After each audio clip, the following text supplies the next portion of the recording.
CIET NCERT द्वारा प्रस्तुत है कक्षा 8 की सामाजिक विज्ञान की पाठ्य पुस्तक सामाजिक एवं राजनीतिक जीवन 3। प्रस्तुत है इस पुस्तक का अध्याय 5। इसका शीर्षक है न्यायपालिका। पृष्ठ 52। इकाई 3।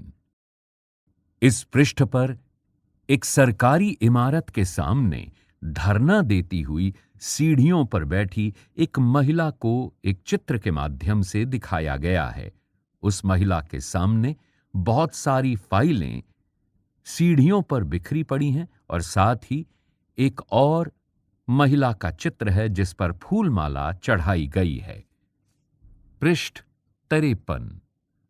प्यासा कौआ शिक्षकों के लिए।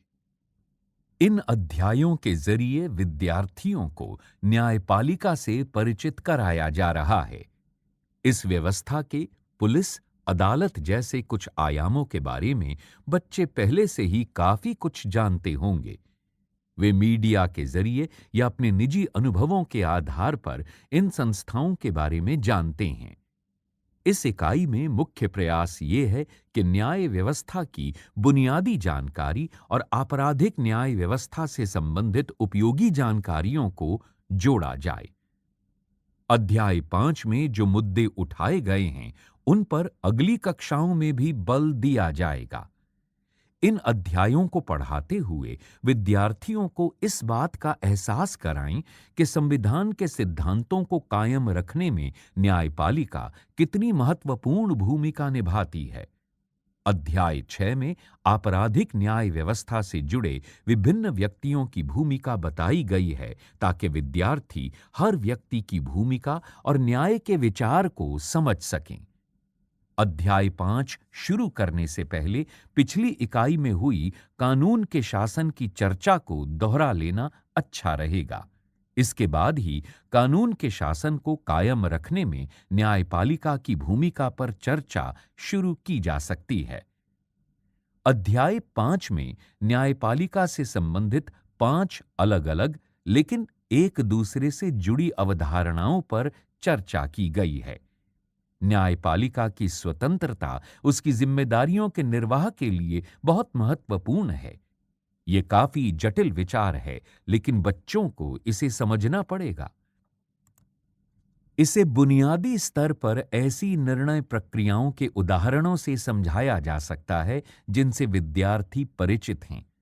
इसकी संरचना को एक मामले के जरिए दिखाया गया है। विद्यार्थियों को इस बात के लिए प्रोत्साहित किया जाए कि वे न्यायिक प्रक्रिया की कार्य पद्धति को समझने के लिए कुछ अन्य मामलों पर भी चर्चा करें।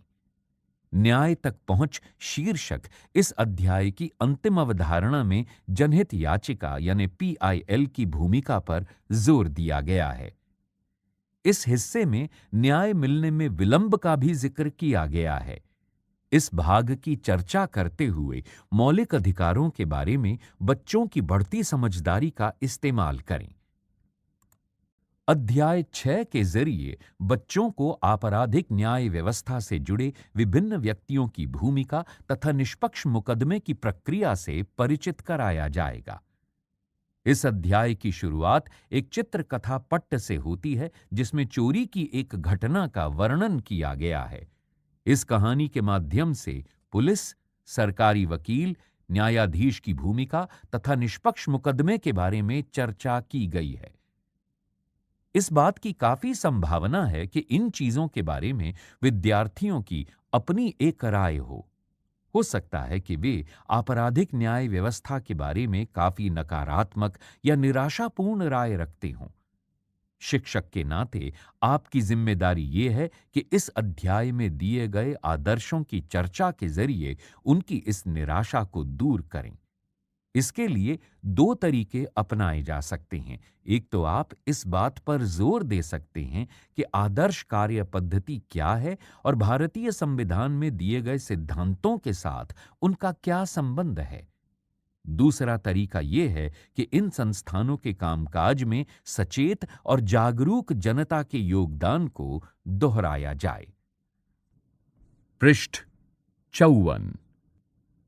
अध्याय 5. न्यायपालिका। अखबार पर नजर डालते ही आपको देश भर की अदालतों द्वारा किए जा रहे कामों की झलक मिलने लगती है। लेकिन क्या आप बता सकते हैं कि हमें इन अदालतों की जरूरत क्यों पड़ती है?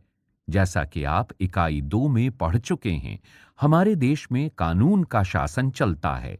इसका मतलब ये है कि सभी कानून सभी लोगों पर समान रूप से लागू होते हैं, और जब किसी कानून का उल्लंघन किया जाता है तो एक निश्चित प्रक्रिया अपनाई जाती है। कानून के शासन को लागू करने के लिए हमारे पास एक न्याय व्यवस्था है। इस व्यवस्था में बहुत सारी अदालतें हैं जहां नागरिक न्याय के लिए जा सकते हैं। सरकार का अंग होने के नाते न्यायपालिका भी भारतीय लोकतंत्र की व्यवस्था बनाए रखने में अहम भूमिका निभाती है। ये इस भूमिका को केवल इसलिए निभा पाती है क्योंकि ये स्वतंत्र है। स्वतंत्र न्यायपालिका का क्या मतलब होता है? क्या आपके आसपास की अदालत और नई दिल्ली में स्थित सर्वोच्च न्यायालय के बीच कोई संबंध है? इस अध्याय में आपको इन सवालों के जवाब मिलेंगे। इस पृष्ठ पर नीचे भारत के सर्वोच्च न्यायालय का चित्र दिखाया गया है। पृष्ठ 55। न्यायपालिका की क्या भूमिका है? अदालतें बहुत सारे मुद्दों पर फैसले सुनाती हैं। वे ये तय कर सकती हैं कि शिक्षकों को विद्यार्थियों की पिटाई नहीं करनी चाहिए। वे राज्यों के बीच नदियों के पानी के बंटवारे पर फैसला दे सकती हैं। वे किसी अपराध के लिए लोगों को सजा दे सकती हैं। न्यायपालिका के कामों को मोटे तौर पर इन भागों में बांटा जा सकता है। विवादों का निपटारा। न्यायिक व्यवस्था नागरिक व सरकार, दो राज्य सरकारों और केंद्र व राज्य सरकारों के बीच पैदा होने वाले विवादों को हल करने की क्रियाविधि मुहैया कराती है। न्यायिक समीक्षा। संविधान की व्याख्या का अधिकार मुख्य रूप से न्यायपालिका के पास ही होता है। इस नाते यदि न्यायपालिका को ऐसा लगता है कि संसद द्वारा पारित किया गया कोई कानून संविधान के आधारभूत ढांचे का उल्लंघन करता है, तो वो उस कानून को रद्द कर सकती है। इसे न्यायिक समीक्षा कहा जाता है। कानून की रक्षा और मौलिक अधिकारों का क्रियान्वयन। अगर देश के किसी भी नागरिक को ऐसा लगता है कि उसके मौलिक अधिकारों का उल्लंघन हुआ है, तो वो सर्वोच्च न्यायालय या उच्च न्यायालय में जा सकता है। उदाहरण के लिए, कक्षा 7 की किताब में आपने हाकिम शेख के बारे में पढ़ा था, जो खेतीहर थे। वे चलती हुई ट्रेन से गिरकर घायल हो गए थे। जब कई अस्पतालों ने उनका इलाज करने से इनकार कर दिया, तो उनकी हालत काफी खराब हो गई थी। इसी मामले की सुनवाई के बाद सर्वोच्च न्यायालय ने यह फैसला दिया था कि संविधान के अनुच्छेद 21 में प्रत्येक नागरिक को जीवन का मौलिक अधिकार दिया गया है और इसमें स्वास्थ्य का अधिकार भी शामिल है। फलस्वरूप न्यायालय ने पश्चिम बंगाल सरकार को आदेश दिया कि वो अस्पतालों की लापरवाही के कारण हाकिम शेख को जो नुकसान हुआ है उसका मुआवजा दे।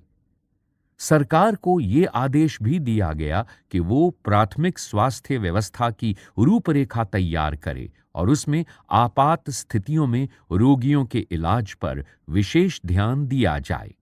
पश्चिम बंग खेत मजदूर समिति बनाम पश्चिम बंगाल राज्य 1996।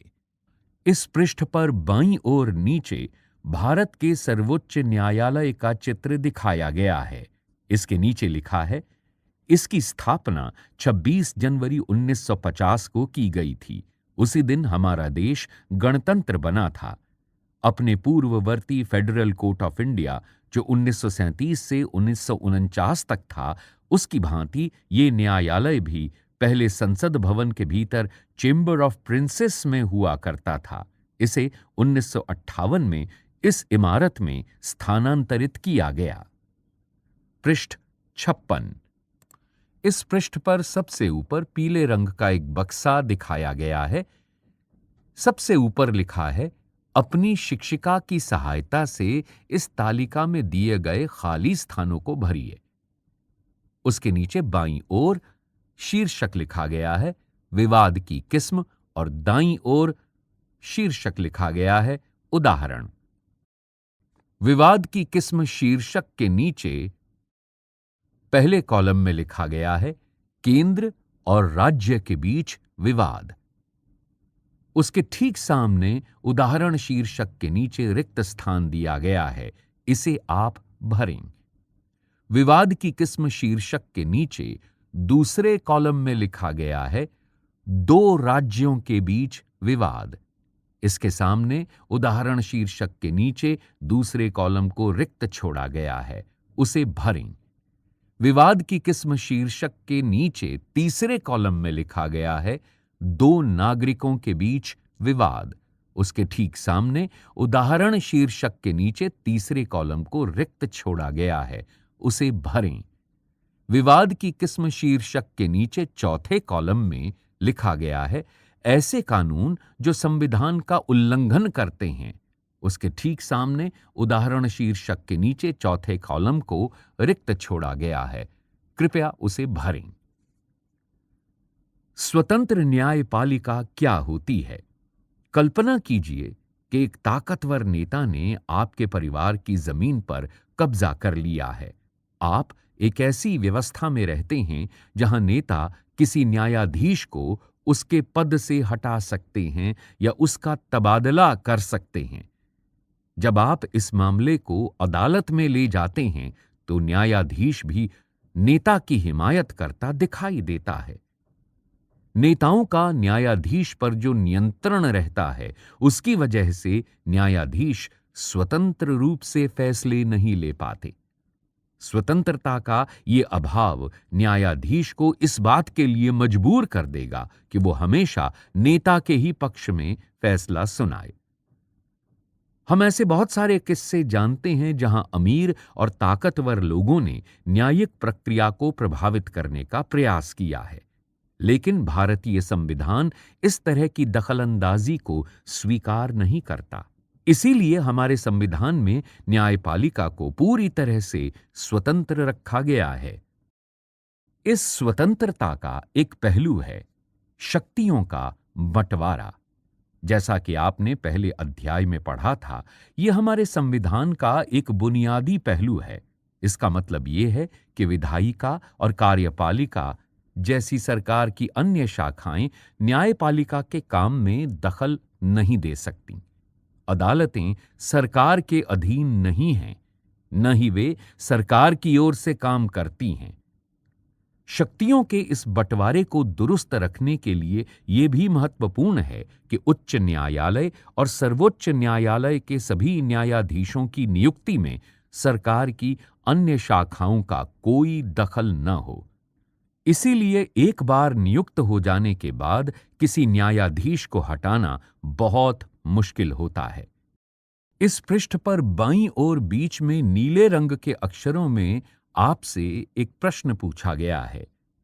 लिखा है, क्या आपको ऐसा लगता है कि इस तरह की न्यायिक व्यवस्था में एक आम नागरिक भी किसी नेता के खिलाफ मुकदमा जीत सकता है? अगर नहीं, तो क्यों?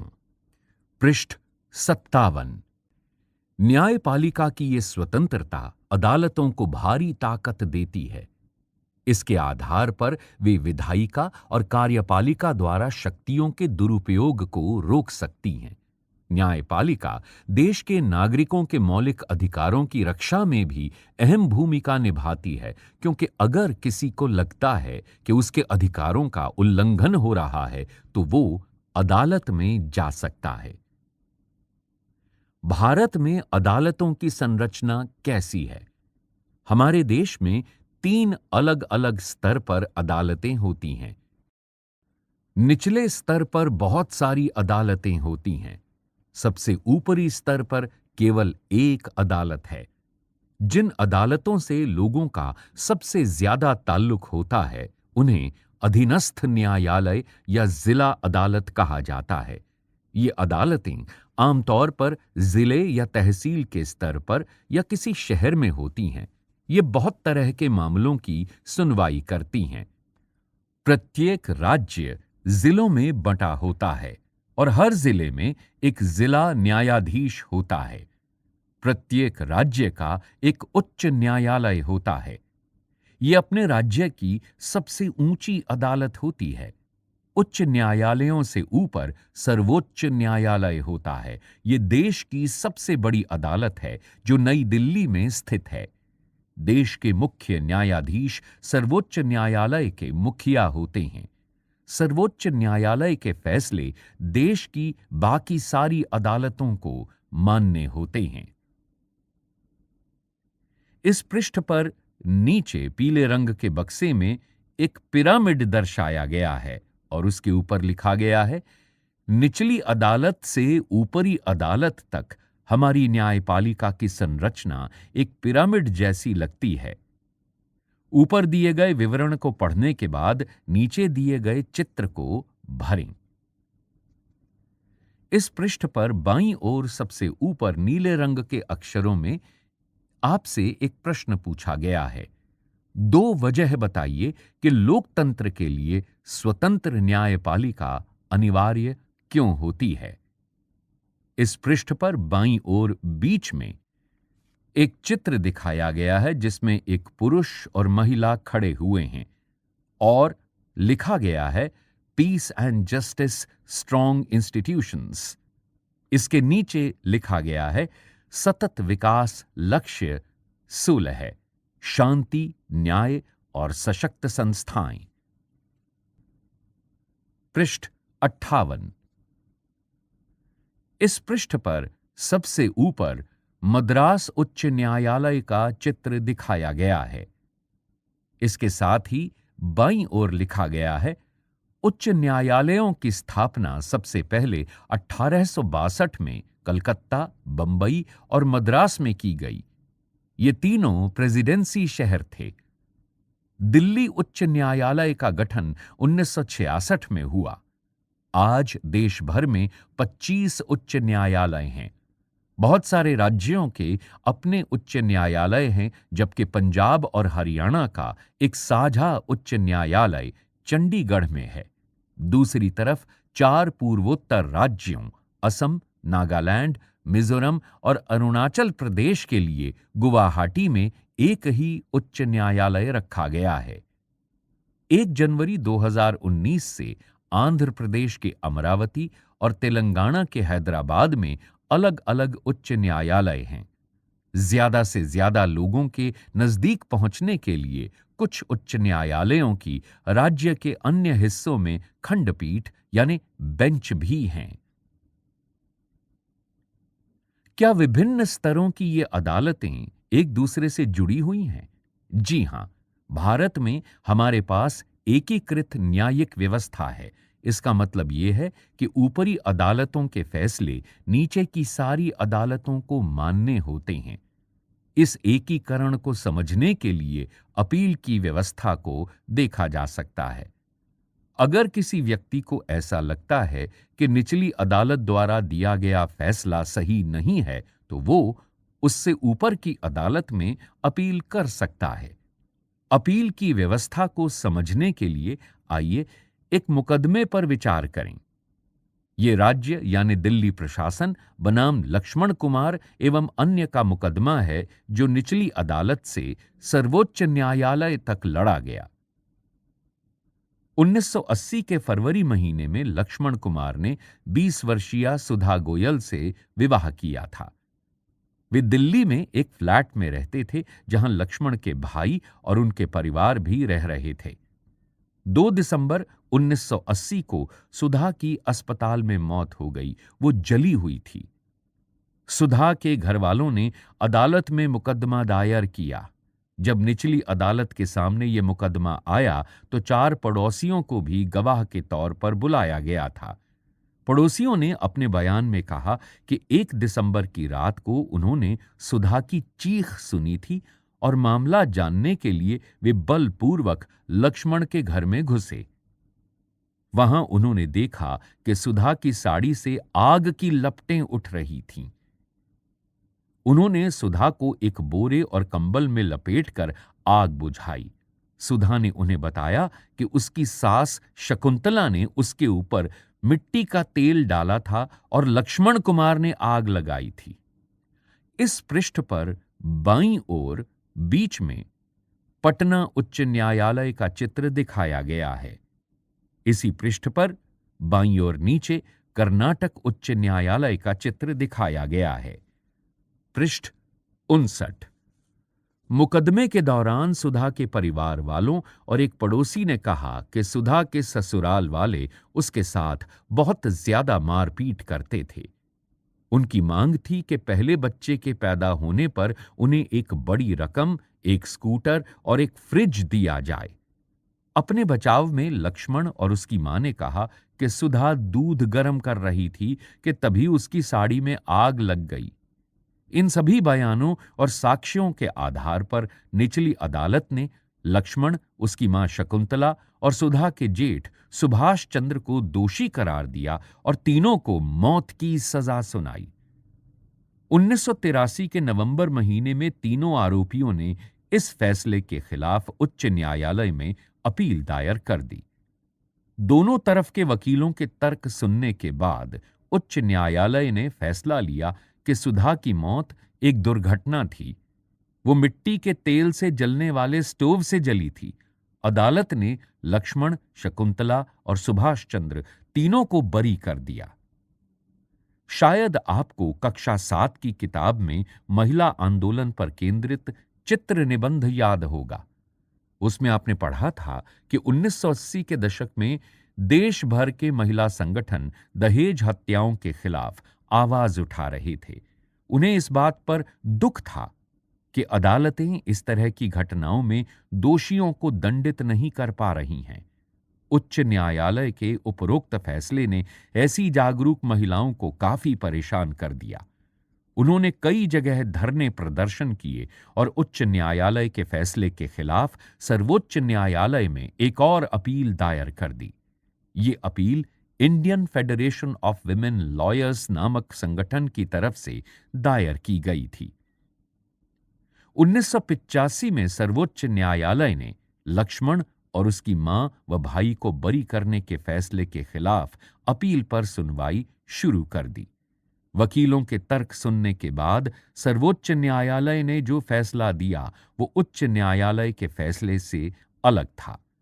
सर्वोच्च न्यायालय ने लक्ष्मण और उसकी मां को तो दोषी पाया, लेकिन सुभाष चंद्र को आरोपों से बरी कर दिया क्योंकि उसके खिलाफ पर्याप्त सबूत नहीं थे। सर्वोच्च न्यायालय ने दोनों आरोपियों को उम्र कैद की सजा सुनाई। इस पृष्ठ पर बाईं ओर ऊपर गुवाहाटी उच्च न्यायालय आइजॉल मिजोरम बेंच का चित्र दिखाया गया है।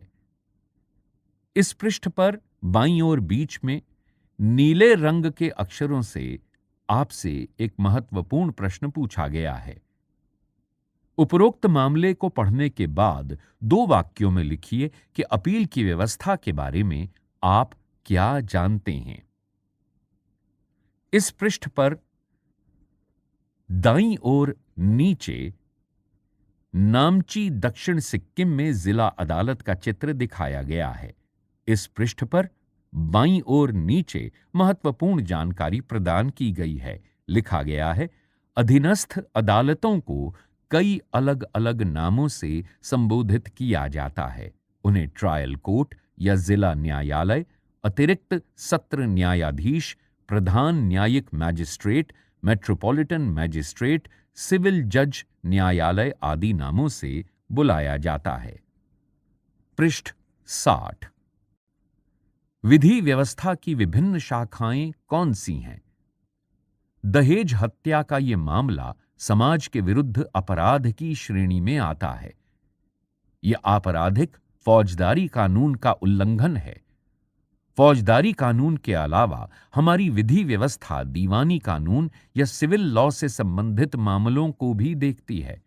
फौजदारी और दीवानी कानून के बीच फर्क को समझने के लिए नीचे दी गई तालिका को देखें। इस पृष्ठ पर बीच में पीले रंग के बक्से में एक तालिका दी गई है, जिसके पहले कॉलम में सबसे ऊपर शीर्षक में लिखा गया है क्रमांक, दूसरे कॉलम में शीर्षक के लिए लिखा गया है फौजदारी कानून और तीसरा शीर्षक है दीवानी कानून। क्रमांक 1 फौजदारी कानून के नीचे लिखा गया है, ये ऐसे व्यवहार या क्रियाओं से संबंधित है जिन्हें कानून में अपराध माना गया है। उदाहरण के लिए चोरी, दहेज के लिए औरत को तंग करना, हत्या आदि।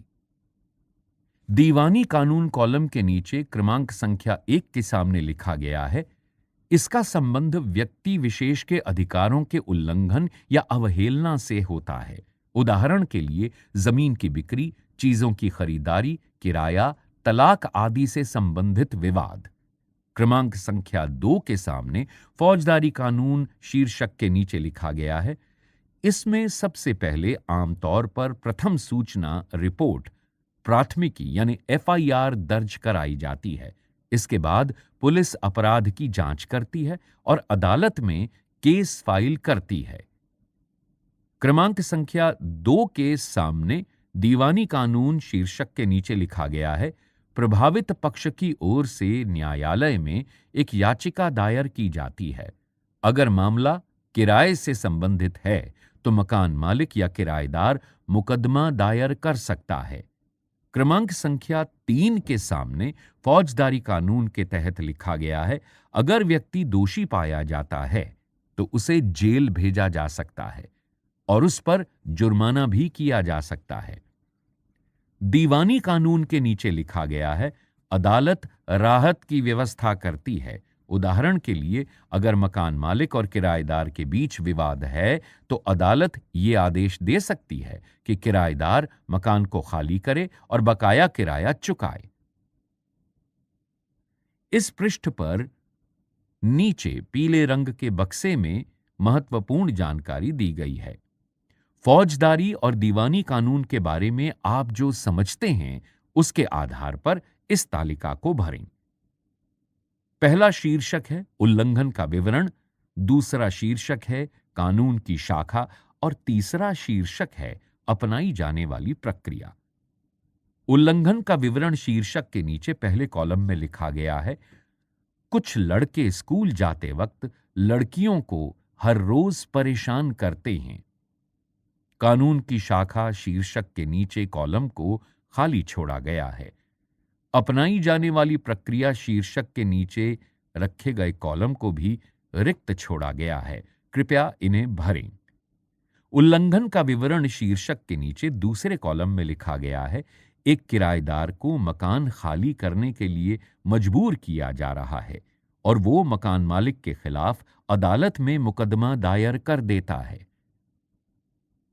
इसके सामने कानून की शाखा शीर्षक के नीचे दिखाए गए कॉलम को खाली छोड़ा गया है और अपनाई जाने वाली प्रक्रिया शीर्षक के नीचे दिखाए गए कॉलम को भी खाली छोड़ा गया है, कृपया इन्हें भरें। पृष्ठ 61। क्या हर व्यक्ति अदालत की शरण में जा सकता है?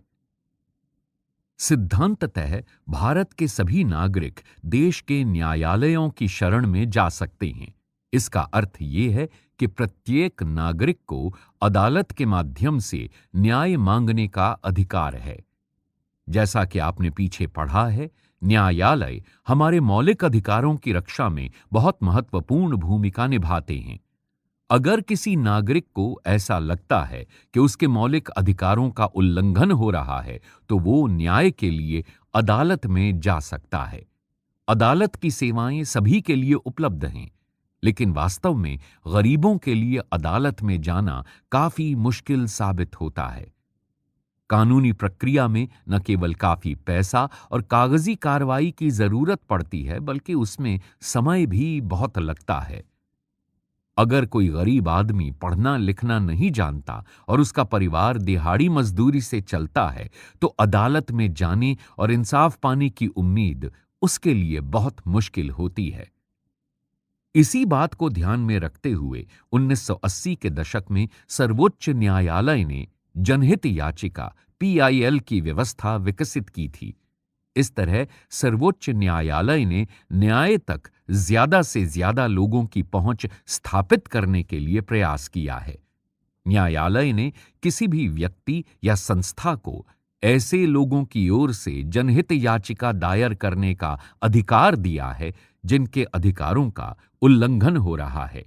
ये याचिका उच्च न्यायालय या सर्वोच्च न्यायालय में दायर की जा सकती है। न्यायालय ने कानूनी प्रक्रिया को बेहद सरल बना दिया है। अब सर्वोच्च न्यायालय या उच्च न्यायालय के नाम भेजे गए पत्र या तार यानी टेलीग्राम को भी जनहित याचिका माना जा सकता है। शुरुआती सालों में जनहित याचिका के माध्यम से बहुत सारे मुद्दों पर लोगों को न्याय दिलाया गया था। बंधुआ मजदूरों को अमानवीय श्रम से मुक्ति दिलाने और बिहार में सजा काटने के बाद भी रिहा नहीं किए गए कैदियों को रिहा करवाने के लिए जनहित याचिका का ही इस्तेमाल किया गया था। क्या आप जानते हैं कि सरकारी और सरकारी सहायता प्राप्त स्कूलों में बच्चों को दोपहर का जो भोजन यानी मिड डे मील दिया जाता है, उसकी व्यवस्था भी एक जनहित याचिका के फलस्वरूप ही हुई थी। दाईं ओर दिए गए चित्रों को देखें और नीचे दिए गए विवरण को पढ़ें। चित्र 1 में दर्शाया गया है कि वर्ष 2001 में राजस्थान और उड़ीसा में पड़े सूखे की वजह से लाखों लोगों के सामने भोजन का भारी अभाव पैदा हो गया था। चित्र 2 में दर्शाया गया है कि सरकारी गोदाम अनाज से भरे पड़े हैं। बहुत सारा गेहूं चूहों की भेंट चढ़ गया था। चित्र 3 में दर्शाया गया है, इस स्थिति को देखते हुए people's union for civil liberties PUCL नामक एक संगठन ने सर्वोच्च न्यायालय में जनहित याचिका दायर की। याचिका में कहा गया था कि संविधान के अनुच्छेद 21 में दिए गए जीवन के मौलिक अधिकारों में भोजन का अधिकार भी शामिल है। राज्य की इस दलील को भी गलत साबित कर दिया गया कि उसके पास संसाधन नहीं है। इसका आधार ये था कि सरकारी गोदाम अनाज से भरे हुए थे। तब सर्वोच्च न्यायालय ने आदेश दिया कि सबको भोजन उपलब्ध कराना राज्य का दायित्व है। चित्र 4 में दर्शाया गया है, लिहाजा सर्वोच्च न्यायालय ने सरकार को आदेश दिया कि वो नए रोजगार पैदा करे, राशन की सरकारी दुकानों के जरिए सस्ती दर पर भोजन उपलब्ध कराए और बच्चों को स्कूल में दोपहर का भोजन दिया जाए। न्यायालय ने सरकारी योजनाओं के क्रियान्वयन के बारे में रिपोर्ट करने के लिए 2 खाद्य आयुक्तों को भी नियुक्त किया। पृष्ठ 62। आम आदमी के लिए अदालत तक पहुंचना ही न्याय तक पहुंचना होता है। अदालतें नागरिकों के मौलिक अधिकारों की व्याख्या में एक अहम भूमिका निभाती हैं, जैसा कि आपने उपरोक्त उदाहरण में देखा है। अदालत ने ही संविधान के अनुच्छेद 21 की व्याख्या करने के बाद ये कहा था कि जीवन के अधिकार में भोजन का अधिकार भी शामिल होता है। इसीलिए अदालत ने राज्य को आदेश दिया कि वो दोपहर के भोजन की योजना यानी मिड डे मील सहित सभी लोगों को भोजन मुहैया कराने के लिए आवश्यक कदम उठाए। लेकिन अदालत के कुछ फैसले ऐसे भी रहे हैं जिन्हें लोग आम आदमी के लिए नुकसानदेह मानते हैं। उदाहरण के लिए गरीबों के आवास अधिकार जैसे मुद्दों पर काम करने वाले कार्यकर्ताओं का मानना है कि बस्तियों, झुग्गी झोपड़ियों को बेदखल करने के बारे में अदालत द्वारा दिए गए हाल के फैसले पुराने फैसलों के विरुद्ध हैं। हाल के फैसलों में झुग्गी वासियों को शहर में घुसपैठियों की तरह देखा जा रहा है। इस पृष्ठ पे बाईं ओर ऊपर एक चित्र के माध्यम से एक गरीब महिला को सूत कातते हुए दिखाया गया है। इस पृष्ठ पर नीचे पीले रंग के बक्से में महत्वपूर्ण जानकारी दी गई है। लिखा गया है, ओल्गा टेलिस बनाम बंबई नगर निगम के मुकदमे में न्यायालय ने एक महत्वपूर्ण फैसला दिया। इस फैसले में अदालत ने आजीविका के अधिकार को जीवन के अधिकार का हिस्सा बताया। इस फैसले के यहाँ कुछ अंश दिए गए हैं। इन्हें पढ़ने पर पता चलता है कि न्यायाधीशों ने जीवन के अधिकार को आजीविका के अधिकार से किस तरह जोड़कर देखा। अनुच्छेद 21 द्वारा दिए गए जीवन के अधिकार का दायरा बहुत व्यापक है। जीवन का मतलब केवल जैविक अस्तित्व बनाए रखने से कहीं ज्यादा होता है। इसका मतलब केवल ये नहीं है कि कानून के द्वारा तय की गई प्रक्रिया जैसे मृत्युदंड देने और उसे लागू करने के अलावा और किसी तरीके से किसी की जान नहीं ली जा सकती। जीवन के अधिकार का ये एक आयाम है। इस अधिकार का इतना ही महत्वपूर्ण पहलू आजीविका का अधिकार भी है, क्योंकि कोई भी व्यक्ति जीने के साधनों यानी आजीविका के बिना जीवित नहीं रह सकता। किसी व्यक्ति को पटरी या झुग्गी बस्ती से उजाड़ देने पर उसके आजीविका के साधन फौरन नष्ट हो जाते हैं। ये एक ऐसी बात है जिसे हर मामले में साबित करने की जरूरत नहीं है। प्रस्तुत मामले में आनुभविक साक्ष्यों से यह सिद्ध हो जाता है कि याचिकाकर्ता झुग्गियों और पटरियों पर रहते हैं, क्योंकि वे शहर में छोटे-मोटे काम धंधों में लगे होते हैं और उनके पास रहने की कोई और जगह नहीं होती। वे अपने काम करने की जगह के आसपास किसी पटरी पर या झुग्गियों में रहने लगते हैं। इसलिए अगर उन्हें पटरी या झुग्गियों से हटा दिया जाए तो उनका रोजगार ही खत्म हो जाएगा। इसका निष्कर्ष ये निकलता है कि याचिकाकर्ता को उजाड़ने से वे अपनी आजीविका से हाथ धो बैठेंगे और इस प्रकार जीवन से भी वंचित हो जाएंगे। स्ट्रीट वेंडर्स एक्ट यानी पथ विक्रेता जीविका संरक्षण और पथ विक्रय विनियमन अधिनियम 2014 के बारे में पता करें। पृष्ठ 63। जबकि पहले वाले फैसले जैसे कि 1985 में ओल्गा टेलिस बनाम बंबई नगर निगम के मुकदमे में दिया गया फैसला में झुग्गी वासियों की आजीविका बचाने का प्रयास किया जा रहा था। न्याय तक आम लोगों की पहुंच को प्रभावित करने वाला एक मुद्दा यह है कि मुकदमे की सुनवाई में अदालतें कई साल लगा देती हैं। इसी देरी को ध्यान में रखते हुए अक्सर यह कहा जाता है कि इंसाफ में देरी यानी इंसाफ का कत्ल।